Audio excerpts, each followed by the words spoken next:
नमस्कार प्रणाम माने एक्टर राकेश राजा न्यूज रिपोर्टर। यहाँ शूटिंग चलत बाटे DR9 कॉमेडी का और 9 कॉमेडी का। आप लोग देख सकते हैं रजनीकांत इनके घर में हम लोग आए हैं, चैनल वाले आए हैं। और ये कैमरा मैन है। बारिश की वजह से हम लोग थोड़ा आराम कर रहे हैं, शूट कर रहे हैं। आप लोग देख सकते हैं। पिछले मिलवाते हैं आपको सुनील सुमन और सोनी सरगम से। और पूजा, देखिए पूजा वहाँ सोई है, उनसे तो बात नहीं हो पाएगा। चलिए अब आपको मिलवाते हैं अंदर सोनी सुमन। और शूटिंग पटाइल वाली जा, वो लोग सोए हैं, डिस्टर्ब तो नहीं कर सकता।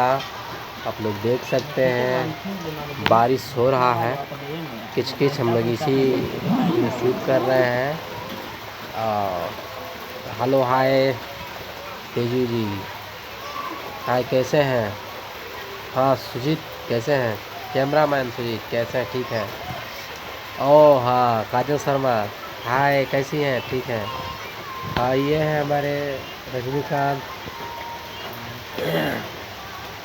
कमेंट को पढ़िए, कमेंट आ रहा है।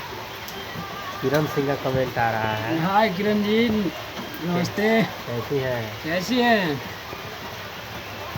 Hi hello. हाँ हाँ ओ हाँ संतोष राय, क्या बात है। हाँ हाँ अच्छा ठीक है। हाँ ठीक है, काजल शर्मा से मिलवाएंगे आपको। ठीक है ओके, ठीक है ठीक है ओके बाय बाय।